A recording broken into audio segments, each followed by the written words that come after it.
Okay, we're in section 18 of the notes. We're going to do the examples.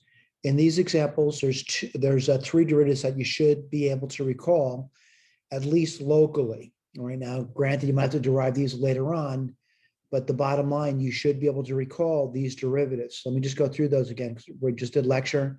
We derived not those three, but we derived these things: the derivative of arcsine, derivative of arccosine, and derivative of arctangent.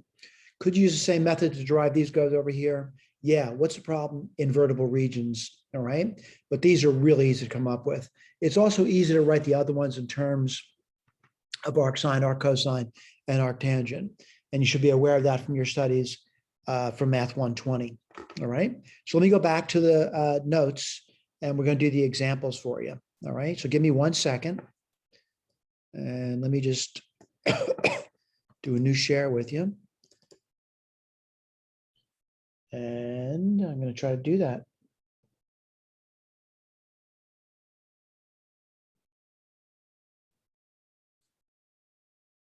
Let me try that again. Oh, you know what? I might not be sharing here. Give me a second.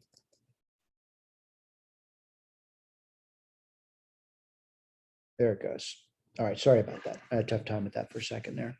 So, the bottom line is, I would need to know the derivative of the arcsine to do this problem over here.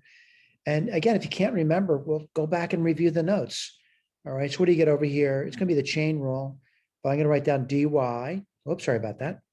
Dy dx. Well, the outermost function is arcsine, so I'm going to say it's 1 over the square root 1 minus its argument squared. Let me write that down for you. Times the derivative of the inside, which would be 2x. We'll check this against key in a second. What do you get over here? 2x over 1 minus x4. Look at the answer. You got that right there. So the next one, what's this one over here? Find the derivative. And, I need to know the derivative of arccosine. I need to know the derivative of e to a power. I need to know the derivative of that polynomial 1 minus x squared. So let's write this down. Dy dx. What's the outermost function? Well, it's really just a. So I'm going to put that down. So it's a to the arccosine 1 minus x squared. Now I'm going to go to the inside and take the derivative of arccosine. And what's that going to be? Well, it's going to be minus 1 over 1 minus its argument squared. Now I'm going to go to the inside of that. And what's the derivative of 1 minus x squared? It's minus 2x. Now, certainly, if this is an exam question, I would take that as credit. I do want to simplify it, though. Someone says, why do you want to simplify it? I'm kind of curious about what it looks like in the final form. So I'm going to say, I see 2x. I see e to a power. That power is arccosine 1 minus x squared. And what goes on bottom? Well, let's take a look at that. What would you get? Let me just make sure you understand what I'm talking about. It's 1 minus, this is what the radicand is, and that would be 1 minus 2x squared plus x4. I guess if you did that, you get 1 minus 1 is none. So you get the root of 2x squared minus x4. All right, go back over here. They didn't simplify it, by the way, but anyway, they put the radicand didn't simplify. They got the top down right. I did that, yeah. And did they do the bottom? They didn't simplify it, but they did it. All right, we did it right. All right, so next one up is arctangent. Again, we're hoping you can remember from lecture, but if not, you go back and review. There's nothing wrong with that. This is a product rule, and I'll write this down for you. So dy dx is going to be the derivative of the first function. Sorry about that. Derivative of the first function 1 times the arctangent of x. Let's see, plus, well, it's going to be x times the derivative of arctangent. Derivative of arctangent is 1 over 1 plus x squared. So what do I get over here? Final answer, arctangent of x plus x over 1 plus x squared. All right, did I get that answer? Yep, right over here. All right, so far it's going pretty smoothly. Let's take a look at this one over here. A little more complicated now. And what I mean by that is I want to get its derivative, but it does look a little strange. I'll be honest with you. So what do you do over there? I need to understand this, dy dx. Outermost function's arctangent. What's it going to be? 1 over 1 minus the argument squared times, well, the derivative of the inside, right? That's a quotient rule. I'll put that down for you. That's going to be 1 plus x quantity squared. And then I bring the bottom to top. So 1 plus x, the derivative top is 1, minus the top times derivative of the bottom, which is 1. Well, let's write this down. And again, you can simplify if you want. I'm just going to do a little simplification, not much. And again, I'll look at the answer later. And what's this going to be? 1 plus x squared. What do you get top? 1 plus x minus x, which is just 1. And did we get that answer? Yep, right over here. Right, we did it right. All right, yeah, a little difficult. And I want to see if I can, well, I guess I could just differentiate it, but I'll be honest with you, I think this might be easier than it looks. So I'm going to do it two different ways. When I do it two different ways, I'm not asking you to do it two different ways. I'm just asking you to do the problem. So I'm going to put down dy dx. This is number 5, by the way.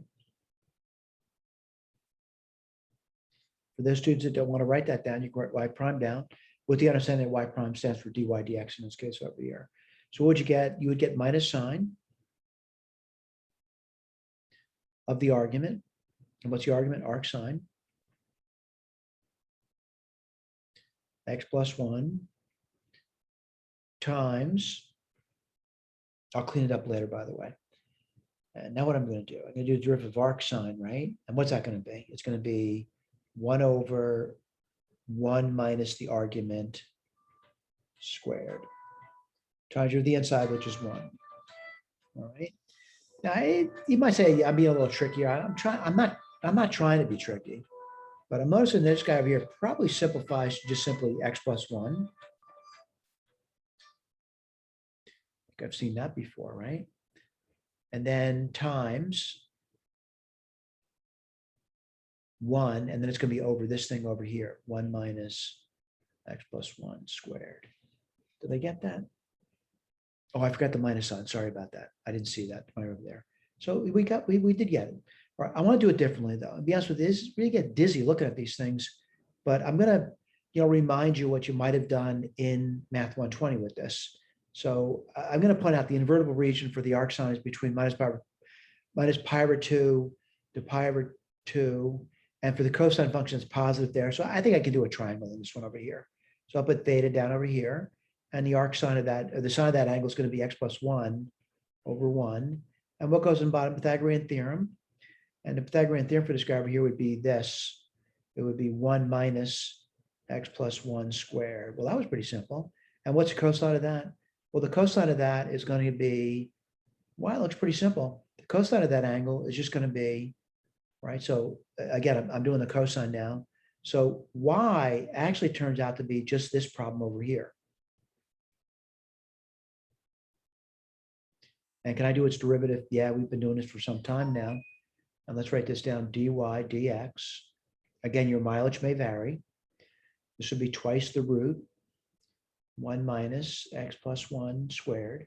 If you're having trouble following, I'll be honest with you, probably the reason you have trouble following is that you really haven't done enough practice yet. You'll get good at this. I don't do any practice and I can do it. Certainly if you guys are doing practice, you should be faster than me. Now I got to do the derivative of the inside, that's chain rule. That'll be minus 2, x plus 1 to the 1, and the inside of that is 1. What does it simplify to? Minus, am I doing that right? Yeah, x plus 1 over 2, not 2, the 2's cancel, I'm sorry. Over the root 1 minus x plus 1 squared. Getting the same answer. Yeah, we're getting the same answer. Not bad. All right. All right. So, but it's just a little review of what we've been doing. It says, given the following graph, answer the following questions. I got to go to the graph because I can't answer the question about that graph unless I look at it. All right. So this is the graph. And I'm looking at it. And to be honest with you, it says it's the graph, and they're going to answer questions about it. Before I do anything, this is the graph of X, and I'll go through it in stages, times arc. I don't know what the questions are yet, but I want to review that with you. The first question is domain. Well, the domain is pretty simple because you should know the argument for this arc sign. Its argument is 1 minus x squared, has to be between -1 and 1. We'll check the answer later. So what do I get over here? I get -2, subtracting 1 from all sides, minus x squared. I'm subtracting 1 from all sides, 0. I can multiply both sides by -1, 2. All right, that's not so bad. And the question is, can I solve that inequality? Well, I've done this material in math. This is math 119, and I'm getting a little better at it now. But again, if you need help with that, come by during office hours. We could explain where it is in the 119 notes, and we could give you the direct section in my course notes that you could review, including videos that you could watch. This is between -√2 and √2. And this is the domain.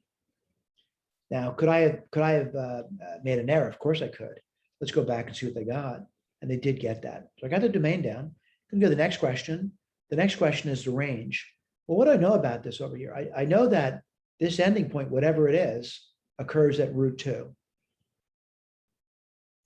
And this beginning point, wherever it is at -√2. So I have to figure out what that value is, because the range is, what's it covering in the y or the functional space. So let's write this down. So I'm going to write down f of √2.